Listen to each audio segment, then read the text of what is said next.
Bolangers, tahu bebek kan ya? Itu loh yang larinya kenceng kata Bang Komeng. Bercanda deng. Itu sih motor bebek ya. Nah, kali ini Bolangpedia akan membahas serba-serbi bebek. Ngomong-ngomong, telur sama bebek duluan mana ya? Ayo, bingung-bingung deh. Kerupuk ndok asin. Bolangers, Brebes terkenal dengan pembuatan telur asinnya. Karena banyaknya bahan baku telur asin ini, banyak warga menemukan cara baru menikmati telur asin yang berbeda. Lalu muncullah ide membuat kerupuk telur asin. Ide ini ada karena saat pembuatan telur asin banyak telur yang pecah. Tentu saja telur pecah ini tidak layak untuk dijual. Tapi sayang untuk dibuang karena masih bagus dikonsumsi. Nah, telur asinnya dimanfaatkan jadi kerupuk telur asin deh. Seperti ini proses pembuatannya.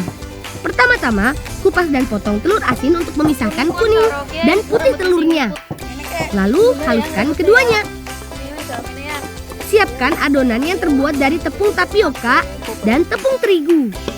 Lalu campurkan dengan tumbukan kuning dan putih telurnya. Letakkan adonan berwarna putih dulu di atas daun pisang, disusul dengan adonan kuningnya Bolangers. Rapikan, lalu gulung daun pisang. Kukus selama 30 menit. Oh iya, Bu.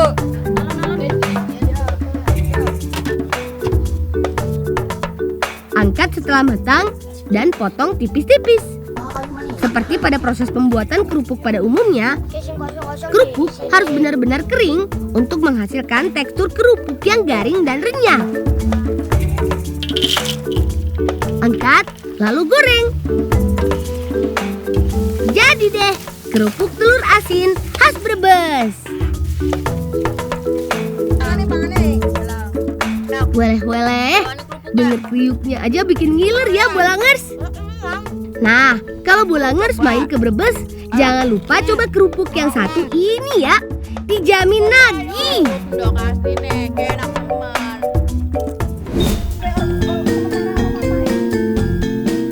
Bolangers, kalau yang tadi telur asin diolah jadi kerupuk, yang satu ini jadi telur asin yang beda daripada telur asin yang lain. Telur asin panggang. Bolangers, membuat telur asin yang baik harus menggunakan telur yang bagus juga.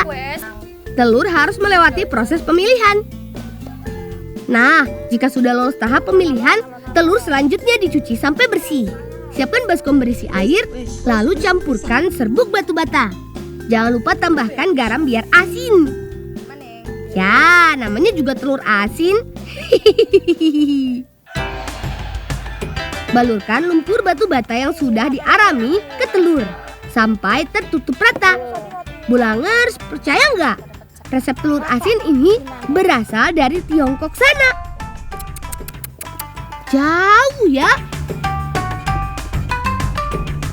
Beberapa masyarakat meyakini penggunaan batu bata dianggap lebih baik daripada abu gosok dan air.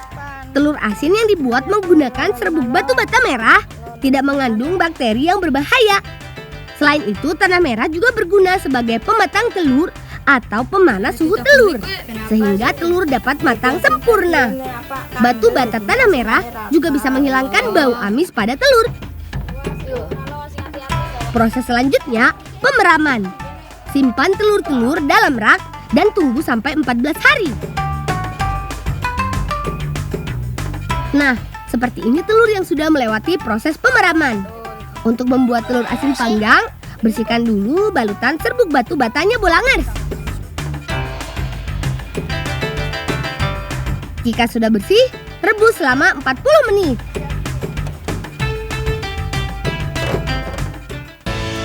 Telur siap untuk dipanggang. Di Indonesia, telur asin dipercaya mulai berkembang sejak tahun 1950. Pasangan suami istri In Xiao dan Tan Polanio membuka usaha telur asin pertamanya di Brebes, Jawa Tengah. Hingga saat ini telur asin sudah menyebar ke seluruh penjuru Nusantara. Hebat ya. Nah, seperti ini Bolangers jadinya telur asin panggang. Kalau Bolangers pilih yang mana nih? Kerupuk atau telur asin panggangnya?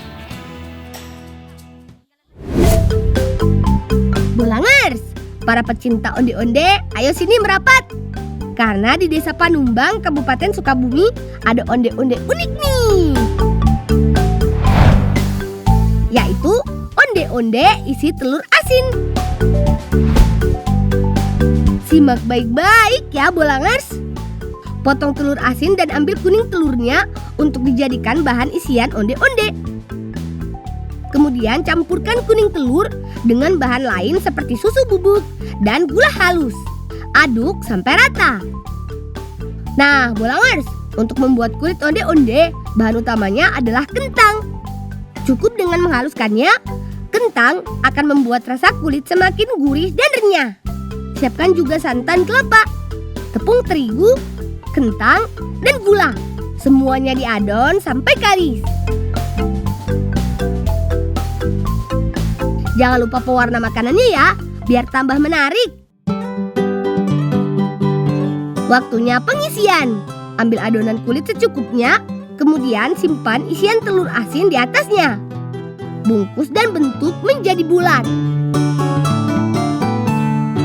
Supaya tambah mantul, lumuri dengan biji wijen ya Bolangers. Sekarang onde-onde siap untuk digoreng. Goreng onde-onde mulai dari minyak yang belum terlalu panas. Hal itu akan membuat onde-onde matang sempurna dan tidak mudah meletus. Jadi deh, onde-onde isi telur asin. Onde-onde memang paling pas dimakan saat masih hangat, karena akan terasa renyah di mulut. Nah, bagi Bolangers yang bosan dengan onde-onde manis, yang satu ini bisa jadi pilihan. Jadi, selamat mencobanya ya Bolangers.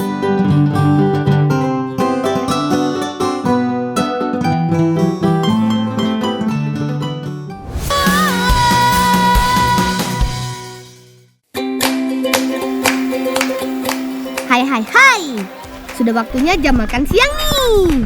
Jadi, lebih baik isi perut dulu. BTW Baswe, menu makan siang kalian apa sih? Kalau aku ya seperti ini.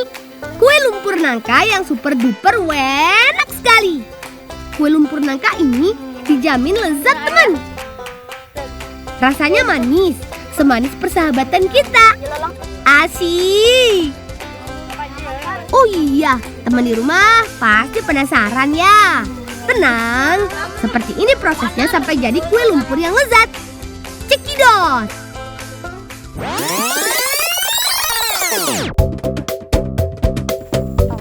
Teman-teman di seluruh Indonesia sudah tahu soal panjat memanjat, si Bolanglah jagonya. Apalagi memanjat pohon nangka seperti ini, gampang deh. Nah, ini baru buah yang besar dan sudah masak. Nah, yang itu Lang. Ini kah? Yang itu masak itu. Putih nang itu. Tangkap buahnya ya, Paman. Jangan sampai jatuh ke tanah. Nanti bisa hancur. Oh iya, teman. Kebun nangka Paman ini sangat luas loh. Bahkan nangkanya bisa berbuah sepanjang tahun karena tak kenal musim seperti durian. Lang, ini nangkanya sudah cukup. Kita basuh dulu. Ayo teman-teman, kita cuci nangkanya.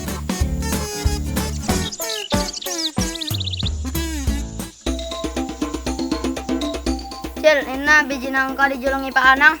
Oh iya bos, ini langgani aja mah gelapung nangka. Selama ini, banyak orang hanya memanfaatkan daging buah nangkanya saja. Sementara bagian bijinya langsung dibuang.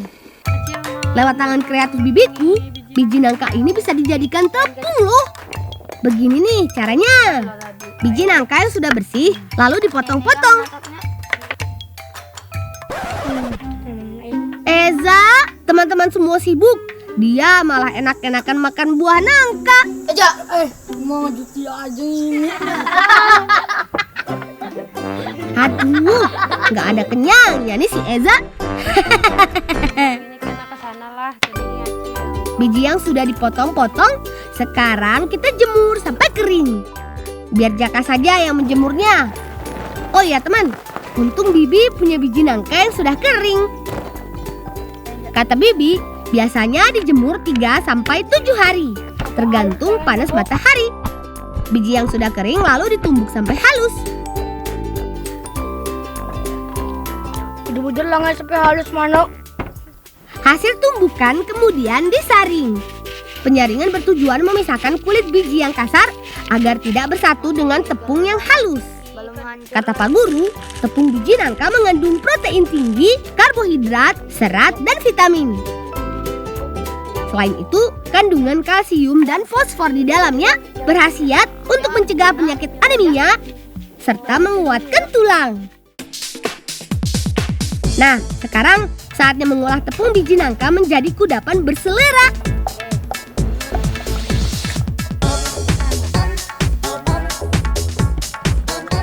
Pertama, masukkan beberapa butir telur ayam ke dalam wadah.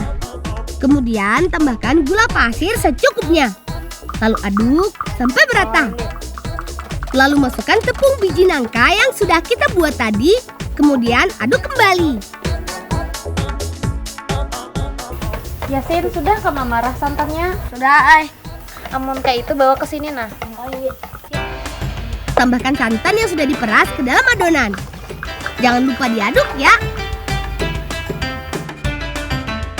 Sekarang saatnya kita warnai adonan dengan pewarna alami. Nah, kalau tugas Kak Dela memotong-motong daging buah nangka untuk taburan bagian atas kuenya nanti.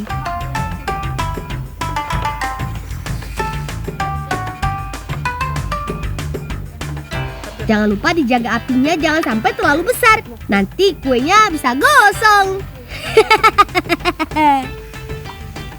Tambahkan potongan buah nangka di atas kuenya.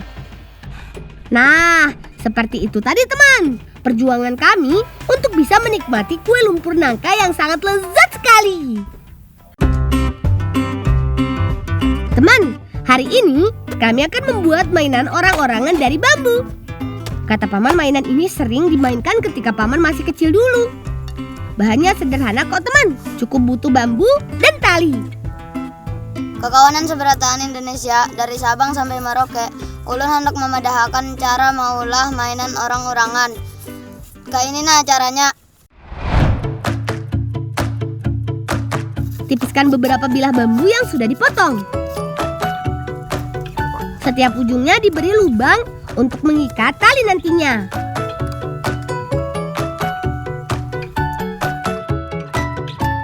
Bilah bambu yang sudah ditipiskan Paman kemudian dilengkungkan lalu diikat tali. Di tengah tali inilah kita tempatkan orang-orangan yang sudah dibuat.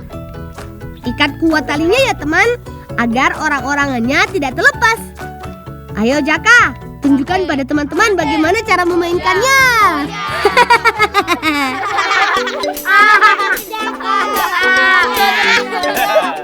Inilah mainan orang-orangan ala si Bolang. Permainan ini sangat sederhana, tapi membuat hati bahagia, senang, riang, gembira. Betul gak?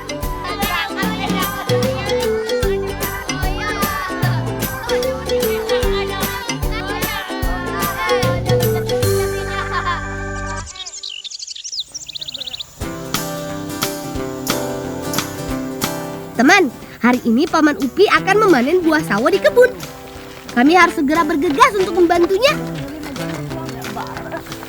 Duh, jauh banget Uyu ulun. Uma, ejak satu mat lagi sampai. Nah, coba sabar Jai, karena ikam pas sampai di kebun panang karena ikam makan sahu kawa. Bujur enggak? Iya. Kok.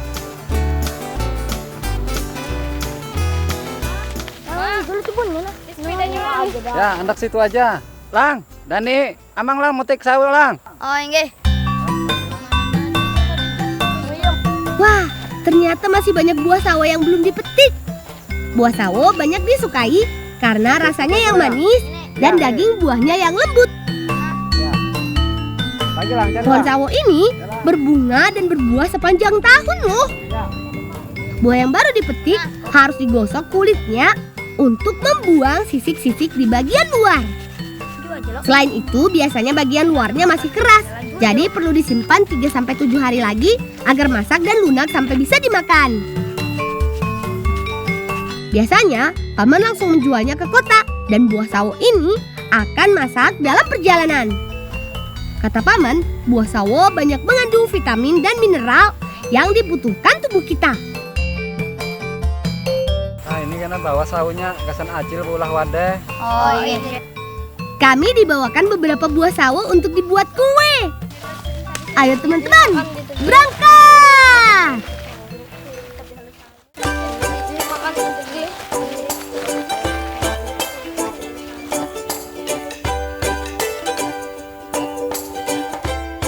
Banyakkah dapat sawonya? Banyakkah dapatnya Cilai, tapi halus-halus? Nah, saatnya membantu Bibi mengolah buah sawo menjadi kue kesukaanku. Yap, kue pare isi sawo. Buah sawo yang sudah kita ambil tadi, kita kupas dulu ya teman. Biar Bibi dan kakak yang mengupasnya. Sawo yang sudah dikupas dan dipotong, kemudian ditumbuk sampai halus. Biar aku saja yang menumbuknya. Sementara aku menumbuk, teman-teman membuat pewarna makanan dari bahan alami. Nah, untuk membuat warna merah, kita coba menggunakan daun jati. Daun jati kita iris tipis-tipis, lalu kita tumbuk agar getahnya keluar. Hasil tumbukan kita campur dengan air agar getah jati yang berwarna merah larut dalam air. Tepung ketan dan gula pasir dicampur dalam wadah. Lalu tambah air secukupnya. Kemudian aduk sampai merata. Selanjutnya tambahkan santan yang sudah dibuat ibu. Adonan yang sudah jadi kita bagi dalam 3 wadah berbeda untuk pewarnaan. Karena namanya kue pare, jadi kita bentuk kuenya seperti pare ya. Jangan lupa di tengahnya diberi isian buah sawo yang sudah dihaluskan. Jika sudah, saatnya dikukus. Eja, kenapa makanan diolah-olah macam-macam? Ya ampun, Eza, itu kan makanan. Kok dijadikan mainan? Udah masak aja. Nah, sudah masak langai wadahnya. Asyik! Kue pare isi sawonya sudah matang, teman. Asiknya sih makan rame-rame. Rasa kuenya enak dan rasa buah sawonya begitu manis. Lihat Eza teman, makannya begitu lahap.